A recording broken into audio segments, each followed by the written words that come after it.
क्या आपने कभी गौर किया है कि जब आप झुककर बैठते हैं तो आप सिर्फ अपनी पीठ में दर्द नहीं बुला रहे, बल्कि आप अपने अस्तित्व के मेन पावर सप्लाई को काट रहे हैं।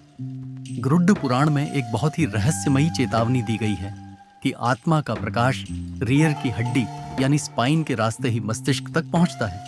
लेकिन 2026 की न्यूरो बायोमेडिकल साइंस इस पुरानी बात को एक नया चेहरा दे रही है।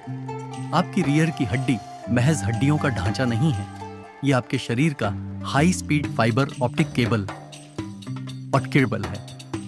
आज हम गरुड़ पुराण के उस गुप्त ज्ञान को डिकोड करेंगे जो बताता है कि एक सीधी रियर एज स्ट्रेट स्पाइन ही आपकी लॉन्गेस्ट लाइफ और हाईएस्ट कॉन्शियसनेस की चाबी क्यों है।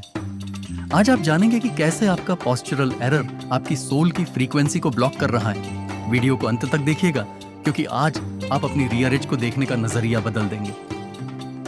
वैदिक ग्रंथों में रियर को मेरुदंड कहा गया है। मेरु यानी पर्वत जो स्थिरता का प्रतीक है, और दंड यानी वो डी जो ऊर्जा को चैनल करती है। मॉडर्न साइंस में हम इसे वर्टिब्रल कॉलम कहते हैं, जिसके अंदर आपका सेंट्रल नर्वस सिस्टम सुरक्षित रहता है।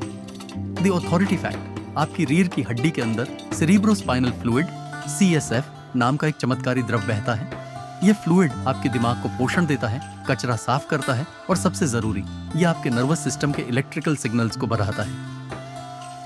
गरुड़ पुराण कहता है कि जब रीढ़ सीधी होती है तभी प्राण का संचार सही होता है। मॉडर्न साइंस इसे फ्लूइड डायनामिक्स कहता है। अगर आपकी रीढ़ में झुकाव है तो समझ लीजिए आपके शरीर के ब्रॉडबैंड का पाइप दब गया है और आपका डेटा यानी आपकी चेतना धीमी हो गई है। यहां आता है असली बायो हैकिंग सीक्रेट। जब आप सीधे बैठते हैं और ऊंचाई या गहरी सांस लेते हैं तो आपकी रीढ़ एक हाइड्रोलिक पंप की तरह काम करती है। ये इस कीमती CSF को आपके दिमाग के गहरे हिस्सों तक ऊपर चढ़ाती है। क्या आपने कभी सोचा है कि पुराने समय के अर्षि मुनि घंटों तक एक ही मुद्रा में पत्थर की तरह सीधे क्यों बैठते थे? वो सिर्फ भगवान का नाम नहीं ले रहे थे, वो अपनी रीढ़ को एक एंटेना की तरह अलाइन कर रहे थे ताकि उनका दिमाग इस बायोलॉजिकल अमृत से लगातार चार्ज होता रहे।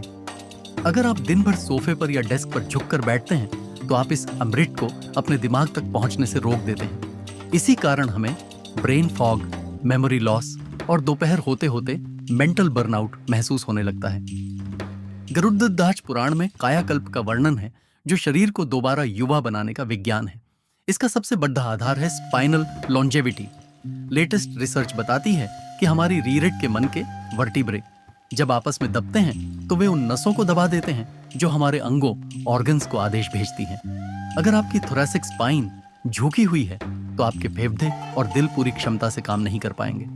अगर आपकी लंबर स्पाइन दबी हुई है तो आपका डाइजेशन और वाइटल एनर्जी कमजोर पड्डी जाएगी। गरुड़ पुराण इसे प्राणों का ह्रास, डिप्लीशन ऑफ प्राणा कहता है। एक सीधी रीढ़ का मतलब है कि आपके हर अंग को फुल पावर सिग्नल मिल रहा है। यही असली एंटी एजिंग है। आपकी उम्र आपकी रीढ़ की लचीलेपन, फ्लेक्सिबिलिटी से तय होती है, न कि आपके बर्थ सर्टिफिकेट से। अपनी रीढ़ को सोल रेडी करने के लिए ये 3 वैदिक बायोहैक्स आज से ही शुरू करें।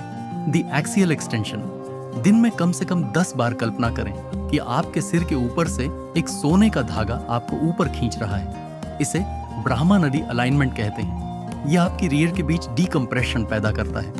द 90 डिग्री डिसिप्लिन, बैठते समय अपने हिप्स, घुटनों और एड्डियों को 90 डिग्री पर रखें। यह आपके मूलाधारा से सहस्रारा तक ऊर्जा का सीधा रास्ता खोलता है। द स्पाइनल ब्रेथ, गहरी सांस लेते समय महसूस करें कि रीढ़ के सबसे नीचे के हिस्से से ऊर्जा एक बिजली की लहर की तरह आपके दिमाग तक जा रही है। लेटेस्ट बायो इलेक्ट्रोमैग्नेटिक रिसर्च कहती है कि यह अभ्यास आपके शरीर के मैग्नेटिक फील्ड को मजबूत करता है। आपकी रीढ़ सिर्फ हड्डियों का ढेर नहीं, यह आपके अस्तित्व का मेन फ्रेम है। इसे सीधा रखें, क्योंकि एक झुका हुआ शरीर कभी भी हाई फ्रीक्वेंसी विचारों को रिसीव नहीं कर सकता। कमेंट में लिखें स्ट्रेट स्पाइन अगर आप आज से अपने बैठने के तरीके को एक वैदिक बायोहैक की तरह देखेंगे। इस वीडियो को उस दोस्त को भेजें जो हमेशा झुक कर बैठता है। उनकी सेहत को आपके एक शेयर की जरूरत है। स्वस्थ रहें, वैदिक रहें। सब्सक्राइब करें वैदिक बायोहैक फैक्ट्स।